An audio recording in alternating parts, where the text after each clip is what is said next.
to The Kill Count, where we tally up the victims in all our favorite horror movies and show you how they were made. I'm James A. Janice, and today we're looking at Psycho, released in 1960. In the 9 years I've been doing this show, I've already covered most of the big horror franchises. But Psycho has remained elusive for various reasons, and sometimes no reason at all. That's despite it being a universally recognized masterpiece made by one of the most prolific filmmakers of all time. It is the forefather of the entire slasher subgenre and the Italian giallo movement, and its score is instantly recognizable and infinitely parodied. In short, this is the most famous horror movie never covered on The Kill Count, until now. Psycho follows a woman who skips town after stealing from her employer and takes refuge at the Bates Motel. It's managed by a nice young man named Norman, but he's got a mean old mother who hollers at him from the house. Psycho features some of the genre's most memorable twists and scares and the mother of all kills in its infamous shower stabbing. That scene has been referenced and parodied everywhere, from The Simpsons to Pretty Little Liars. Even over 60 years later, it still manages to be tense. If you somehow don't know any details about the movie, oh God, mother, go watch it right now! The rest of us will envy your virgin viewing, since plenty of us have known the story since before we can remember. By the time he made Psycho in 1960, Alfred Hitchcock had been making movies for 3 decades. I mean, he started in the silent era. He's OG.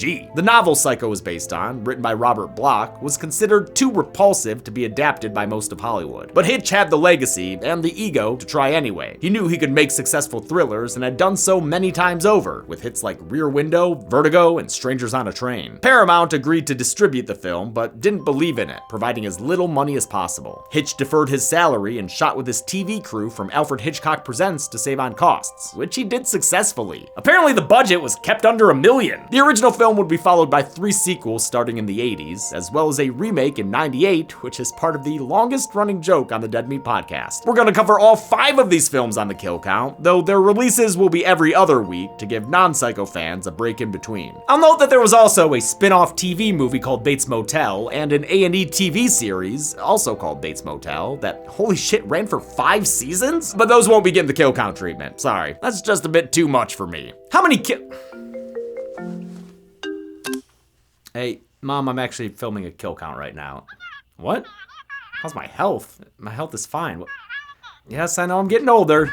Yes, I know I need to start thinking about more than just annual checkups. Mom, I am making sure to stay on top of all this with the help of today's sponsor, ZocDoc. ZocDoc is a free app and website that helps you find and book high-quality in-network doctors so you can find one you love. They offer doctors across 200 specialties, so I can stay on top of my dermatology, dentistry, optometry, physiology, and almost any other I need. And ZocDoc makes it super easy to find new doctors when I need them, because they let me easily search through their 150,000 providers and view their real-time availability, with both in-person and video visits available.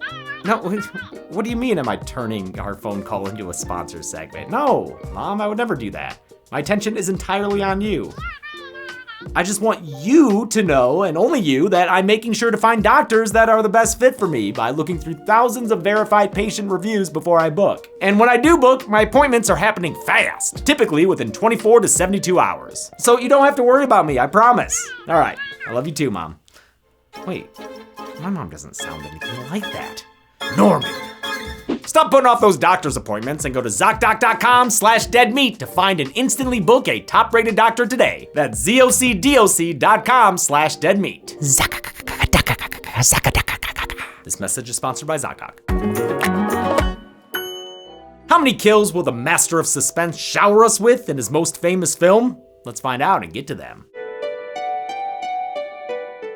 The movie begins in Phoenix, Arizona, with an exact date and time to make it feel like a crime case right off the bat. Marion Crane is at a motel grabbing some afternoon delight with her boyfriend Sam Loomis. No, not that one. That one was named after this hunk, and Billy was named after both. These two have been sneaking around with clandestine motel meetups that are sensual as hell. So much skin touching skin and whispered dialogue, their warm breath all over each other. Why don't you call your boss and tell him you're taking the rest of the afternoon off? Friday anyway. And hot. Marion wants to be the Marion kind, and although Sam can't resist that neck, he also can't afford to make her an honest woman yet, since he's divorced and in debt. Tell you what, when I send my ex-wife for alimony, you can lick the stamps. I'll lick the stamps. Oh shit, don't fumble this dude. Ain't every girl who will lick the stamps. Psycho really pushes the envelope for a movie made during the Hays Code, and it hits the ground running right out the gate. Janet Leigh's bra may be full cup, but it's still hot. Marion passes Hitchcock doing his cameo thing on the sidewalk as she, heads back into work. Yo, Marion, you getting D on your lunch hour? Hope you showered, especially with the weather being what it is. As hot as fresh milk. Ew. Marion's a secretary at a realty company, and this cowboy Tom Cassidy is a wealthy client. He aggressively hits on her and waves his riches around as a lure. I declare. I don't. That's how I get to keep it.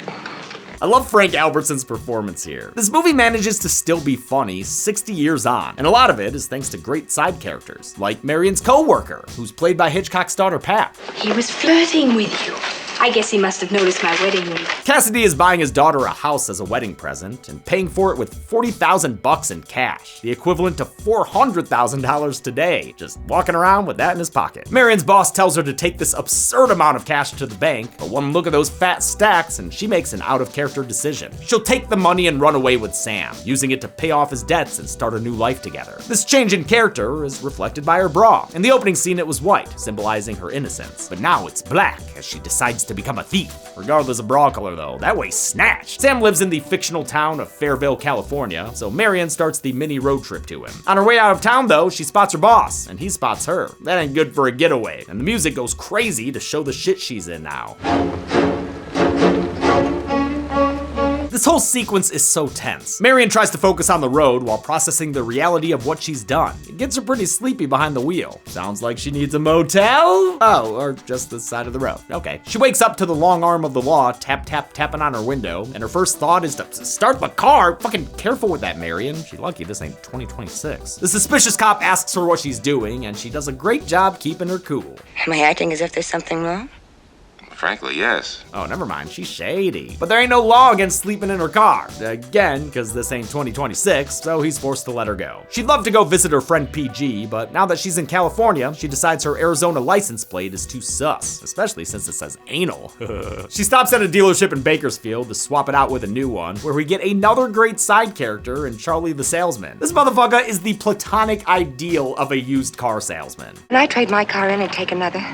Do anything you've a mind to. Being a woman, you will. She notices that highway cop has followed her here and is posting up, so she makes it a quick transaction by trading her car and $700 cash. It's the first time the customer ever high-pressured the salesman. Haha, yeah, whatever, just give me the car! A new car can't distract Marion for long. She begins to imagine how everyone will react to her ill-thought-out, spontaneous crime. And if any of it's missing, I'll replace it with her fine, soft flesh. Gross. It's a great way to convey her inner worries and progress the story quickly. Instead of cutting back to these other characters in new scenes and seeing them figure things out, we just hear them in her head. It also lets us enjoy the famous score more. There are so many scenes where it just plays for minutes at a time. Bernard Herrmann's work here is probably the most famous horror score of all time. The only one I could see competing is John Williams' work in Jaws. Herrmann only used strings, no percussion or wind instruments, which was unusual for a horror film. He called it a black and white score to match the film's photography. It's a big part of why Psycho's so effective. In fact, after seeing a rough cut, Hitchcock thought he made a failure. That changed when Herrmann's music was added in. No wonder he got the penultimate title in the opening credits, just before the big man himself. It starts raining so hard, Marion can barely see the road in front of her. Sounds like she needs a motel? Okay, yeah, there it is, the Bates Motel. And it's got vacancy. In fact, the whole place is vacant. There isn't even anyone in the office. Marion has to lay on the horn to get any goddamn service. Oh man, it's weird seeing this place not from the seat of a tram tour. She's finally helped by Norman Bates, the mild-mannered motel owner who checks her in. She signs in under an alias, just in case any cops come a-knocking. Norman shows her to her room and lays on the awkward charm.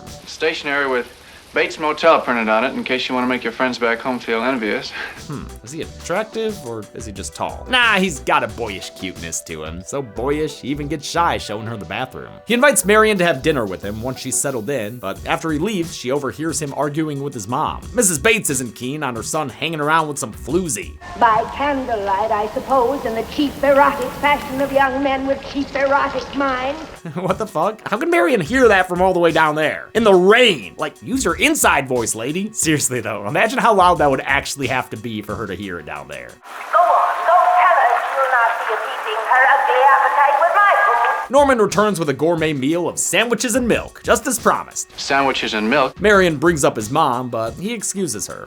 She isn't quite herself today. They head into the office parlor, decorated by an avid avian aficionado. I'm beginning to think this Hitchcock guy had a thing for birds. Perfect place for Marion, though. She is a crane. The meal gets off to a awkward start since Marion eats while Norman just sits and watches her. Maybe try some small talk, man. You got any hobbies? My hobby is stuffing things. Whoa, dude, coming on a little strong there. Oh, he means taxidermy. Duh. Norman explains that the motel's business has been slow ever since the freeway opened, which would have been pretty recent. The interstate highway system began in 1956 under Eisenhower, and as the new freeways were built, a lot of the old roads that were part of the numbered highway system got bypassed or decommissioned. Still, Norman can't abandon the place, since he's got to take care of his mother. As for friends, well, he's a bit of a Buster Bluth. A boy's best friend is his mother. Marion tells Norm he shouldn't be a little bitch when it comes to his mom. She overheard her yelling and treating him like shit. He says she's been sick in the head ever since his daddy died when he was 5. A son is a poor substitute for a lover. Okay, I just feel like you should never have to say that sentence. Marion says if his mom is that sick, he should put her in an institution so he can spread his wings and fly like an unstuffed bird. But Norm gets offended by the idea, saying his mother is harmless. She just goes a little mad sometimes.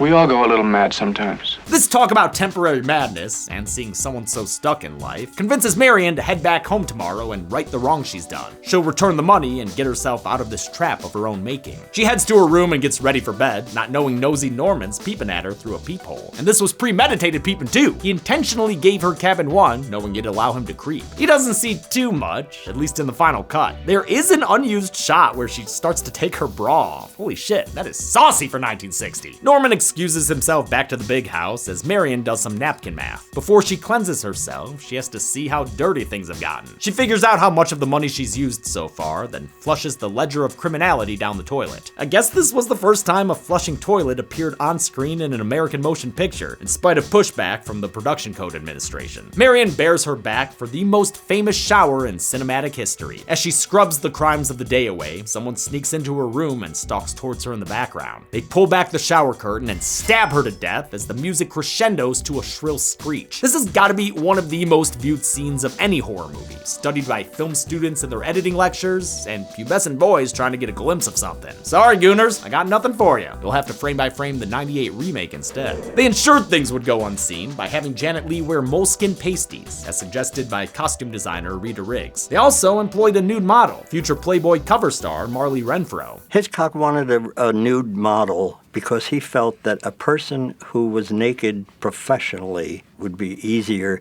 to deal with than an actress who had no experience being naked in front of hundreds of people. How much Renfro did is disputed. Lee said she was mostly a stand-in, and that the only shots with her body are when it gets wrapped in the shower curtain and put in the trunk. Renfro claims she was in a few other shots, like the hand pulling down the shower curtain. It's probably impossible to know for sure, but at the very least, she was involved in this unforgettable scene. I usually tell people that I'm not famous, but I did something famous. And boobs aren't the only thing we don't see. You never actually see the knife go into skin, although plenty of people swear they did. They were tricked by the sound effects, which was a knife stabbing into cassava melons, and the rapid editing. The shower scene is only 45 seconds long, but is made up of 78 different shots. It was extensively storyboarded by Saul Bass, who also did the opening title credits based on the book's original cover design. He had already designed opening credits for Hitchcock in Vertigo and North by Northwest. With Marion dead in the water, the score goes silent, leaving only the sound of the shower and Norman's reaction from the house. Mother!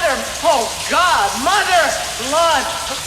Blood! Delicious blood. As most people know, Hitchcock used chocolate syrup for the shot of blood swirling down the drain. I mean, it was referenced in Looney Tunes Back in Action, and everyone has seen that movie. Chocolate syrup had the density Hitchcock wanted and looked good in black and white, which is what he shot in because of the shower scene, reasoning it'd be too gory in color. By this point, about half of US films were made in color, including Hitch's own movies going back to the 40s. The shower scene is, of course, referenced and parodied everywhere, because it absolutely shocked audiences at the time. In a post Post-Scream era, it's hard to overstate just how surprising this kill was. Much like Drew Barrymore with Scream decades later, Janet Leigh was featured in all of Psycho's marketing. But unlike Casey Becker, Marion Crane was truly the main character for almost an hour of the film. Then she gets killed in a massive baits and switch that nobody saw coming. Hitchcock did everything he could to keep the twist from getting out. He kept closed sets and refused to share the script with studio execs. But most impressively, he changed the way people saw movies at theaters. He got theaters to enforce strict requirements about audience admission times. No one, but no one, will be admitted to the theater after the start of each performance of Psycho. It's a weird idea to us now, but at the time it was common for audiences to enter films late since the movie would be played on a loop, and then after it would end, they'd just sit there and watch whatever part they missed. But for Psycho, theaters stringently adhered to the no late admissions policy. It caused lines out the door as people waited for a new screening to start, generating excitement and intrigue around the film. Do not expect to be admitted into the theater after the start of each performance of the picture. We say no one, and we mean no one. Not even the manager's brother, the President of the United States, or the Queen of England. God bless her. Further intrigue was driven with the movie's trailer, a 6.5-minute video of Hitchcock walking through the Bates house and motel, showing off the scene of the crime. In this house, the most dire, horrible events took place. He and the crew shot it in a single day after production wrapped while the sets were still up. Compared to shooting the film, it was relaxed and low stakes, a real fun time. Looking back on that day, it was like a party day with Mr. H. Conversely, the shower scene took a whole week to shoot, a third of Janet Leigh's 3 weeks on set. The most difficult shot was probably the one that starts on a close-up of her eye after she's dead. There was no autofocus at the time, so the lens had to be adjusted by hand for the entire unbroken shot. Leigh had to lie there and hold completely still as water dripped down her face. And so it was maddening. It's like having an itch and not being able to scratch it. She had to do more than 20 takes, and only one ended up being usable, which they still had to cut away from since she took a breath during it. Norman comes back to cabin 1 and mops up the mess dutifully. In fact, it's an extended cleanup sequence that goes on for almost 10 whole minutes. We really sit there and watch every step of the process. He wraps up Marion's body and sticks it in the trunk of her car, which he then pushes into a nearby swamp. There's a beat of dark humor when it stops sinking for a mo, threatening to stay above the surface for all to see, but eventually it relents and dips down completely. Sam Loomis is working at a hardware store, maybe one that sells Michael Myers masks, when a woman shows up. It's Lila Crane, wondering where the hell her sister is. She ain't the only one looking for Marion either. There's also a private investigator named Arbogast? Arbogast. Sure. Go fuck yourself. Arbogast was hired by Tom Cassidy's family to track Marion down and get that money back. He thinks she's hiding somewhere in town and swears that he'll find her, but Sam swears he ain't got nothing to do with it. Everyone's swearing, you bunch of potty mouths. An investigation montage leads him to the Bates Motel, where Norman's on the front porch eating candy corn. Corn with a K?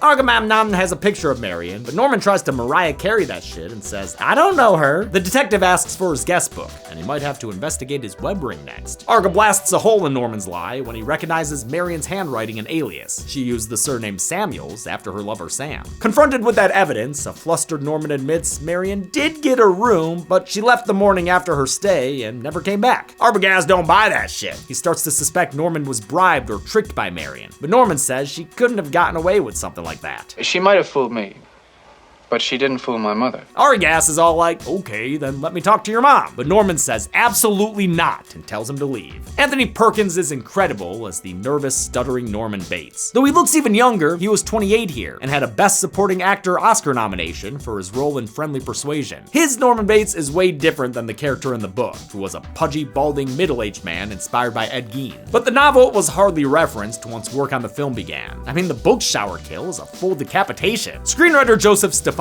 made a lot of changes, like following Marion for the first hour. That idea convinced Hitchcock he was right for the job. Another change was that he wanted Norman to be more likable, especially since the movie follows him after Marion's murder. Stefano thought Perkins was perfect in the role, maybe because he was living as a closeted gay man. Afraid that his sexuality would ruin his career, Perkins even married a woman, Barry Berenson, in 1973 and stayed with her until his death in 92.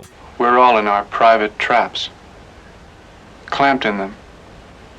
and none of us can ever get out. Sam and Lila get a call from Arby's man, who says the Bates Motel has got the meats. And by meats, I mean suspicious shit going on. He sneaks back into the motel to snoop, but doesn't find anything in the office. He heads up to the main house next, where he walks his ass right through the front door and up the stairs. In an awesome overhead shot, he's attacked by Mrs. Bates, who stabs at him and sends him flying backwards down the stairs. I've always loved this shot. She ultimately cuts down his Arbogast with a few more knife stabs. Arbogast's fall was shot in 2 parts. The first had Hitchcock shooting the movement down the stairs without actor Martin Balsam there. Then, Balsam was filmed sitting in a chair, waving his arms in front of a screen projecting the footage of the fall. He didn't fall down a single stair.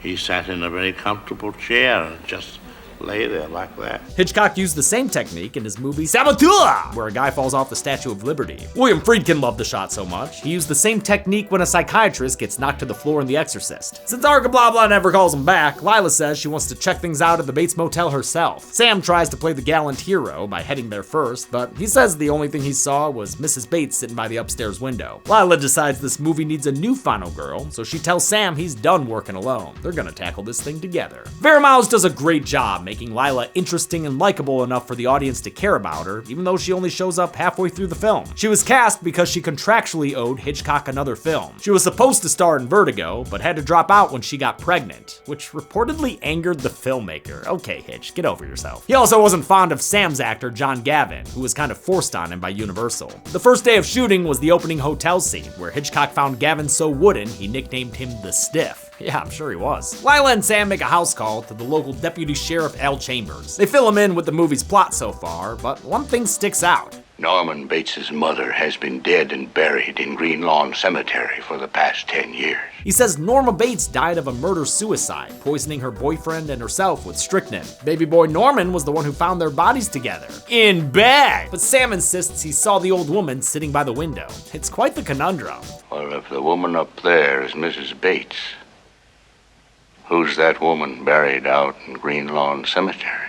I don't know, dude. You're the fucking cop. Do your job. Back at the Bates home, Master Bates tells Mama Bates he's putting her in the Bates basement, or the Bates fruit cellar. You think I'm fruity, huh? No, Mother. I think you're nuts. The voice of Mrs. Bates was several voices spliced together, including Virginia Gregg, Jeanette Nolan, and a dude named Paul Jasmine doing an old woman character. Despite his mama's protests, Norman picks her up and carries her down to the cellar. It successfully hides her, since after an off-screen visit, Chambers tells Lila and Sam that Norman was the only one home. But Lila knows something ain't right. She thinks Norman killed Marion and stole the money for himself. She and Sam check into the motel, where Sam insists on signing the guest book and sees Marion's alias. They sneak into her old cabin and notice the missing shower curtain, then find the remnants of the note she tried to flush. Lila tells Sam to distract Norman, while she heads up to the house to find Mrs. Bates. I don't like you going to that house alone. I can handle a sick old woman. While she gets busy with B&E, Sam strikes up an uncomfortably close conversation with Norman. Lila looks around and finds Mrs. Bates' bedroom, complete with cosmetics on the vanity, old lady clothes in the wardrobe, and a jump scare in the mirror. Ah! Oh, it's just me. Next, she scopes out Norman's room, still decorated the way it was when he was a kid. You can tell from the Beethoven records.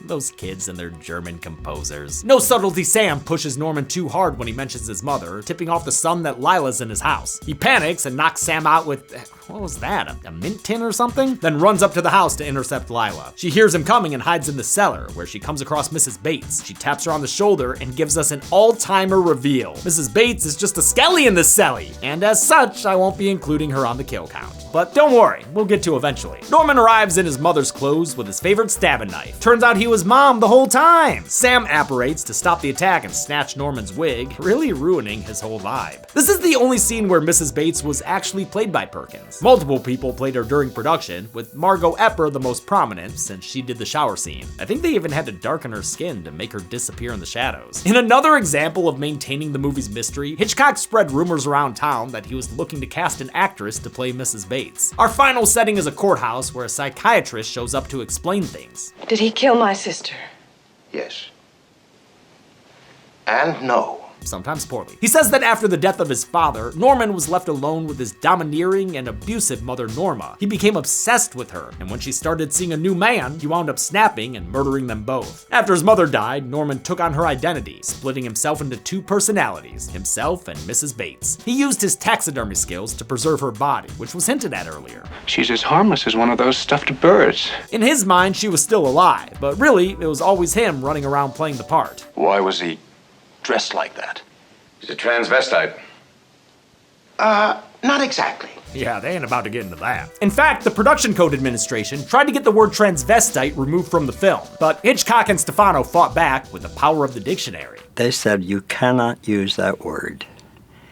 And I said, why? It's a scientific word. The doctor finishes up by saying Norman's psyche has snapped, and that his mother's personality has completely taken over. Great, thanks Dr. Exposition. This info dump is a lot, and even Hitchcock thought it was a slog. He called it a hat grabber, meaning people would be grabbing their hats to leave during it. The last time we see Norman, he's sitting alone with his mother's thoughts. They'll see and they'll know, and they'll say, why, she wouldn't even harm a fly. The movie ends with a perfectly creepy smile into the camera, a subliminal skelly face, and the police pulling Marion's car out of the pond. How many guests checked out of their lives at the Bates Motel? Let's find out and get to the numbers. James! Yes, Mother? Let me do the numbers. Oh, of course, Mother.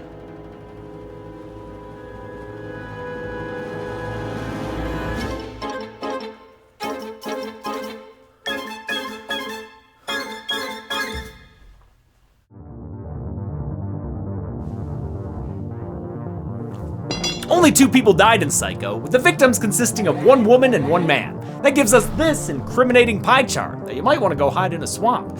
We've seen this count and breakdown 6 times before, including just recently with Misery. With a runtime of 109 minutes, Psycho had a kill on average every 54.5 minutes. I'll give the golden chainsaw for coolest. I mean, it's the shower kill. Fucking obviously. There has never been a more golden chainsaw on this show. And I won't give a dull machete for lamest kill, because I like the way Arbogast fall down the stairs. And that's it. Psycho was released in 1960, and while initial reviews were divisive, it became Hitchcock's biggest box office success and was nominated for 4 Oscars, including Best Director and Janet Leigh for Supporting Actress. Make sure you tune in for the sequels. One of them is great, and the others aren't bad. But until next time, I'm James A. Janice. This has been The Kill Count. On the next Kill Count. The wait is over. It's time to have fun at Freddy's again. Welcome to Freddy's. But this ain't the Fazbear's Pizzeria you've seen before. This is the original. Five Nights at Freddy's 2 blasts us back to Fazbear's past. But don't mind the dust. It's still got tasty treats for the kids. Tastes like gasoline. State-of-the-art entertainment. And an indoor boat ride. And did I mention the lore? Because there's so much lore. So what happened here? People need to know the truth. I'm Michael. Just so much of it. You did your homework. In fact, forget having a plot. Who needs one when you have Easter eggs for entertainment? There's no way that'll work. It doesn't, but we counted it anyway. I gotta get a new job. So this week, punch in for your second shift with Five Nights at Freddy's 2. That's why you're here, isn't it? Then, mark your calendar for F. F for Fazfest? No, idiot. F for Friday, when you can watch The Kill Count, only on Dead Meat. Kids can be so heartless. Five Nights at Freddy's 2 can currently be watched on the pictured streaming platforms. Dead Meat always recommends you watch the movie for yourself before its kill count. It's the only way to have your own properly informed opinion. Kill counts are never meant to replace the experience of watching a film. Thanks a lot for watching this Kill Count on Psycho. I'm considering this the official kickoff of year 10 at Dead Meat. It was just about 9 years ago that the first Kill Count came out, so from here on out, we are doing our 10th year. What does that mean? Well, we'll try to do more Kill Counts, obviously. You're gonna have them every week this month, but we're also gonna try some other stuff. First, the return of What's Your Favorite Scary Movie. Not exactly sure when those episodes will come out, but we are already recording them, and this season will be with other horror YouTubers. Other than that, I think just with Kill Counts, I'm gonna approach the one for you, one for me type thing, meaning I'll probably do one episode that's like a popular newer movie, and then one episode of something that I've been wanting to do. So expect to see a lot of weird old shit. But you should watch them. They're the funniest episodes. They're always the funniest episodes. I want to thank some patrons like Jack Young, Zaire Jackson, Rosa Replay 64, Aaron, Bassist JD, Aaron Rodriguez, and Jilly Bean 1990. Thanks everyone. Be good people.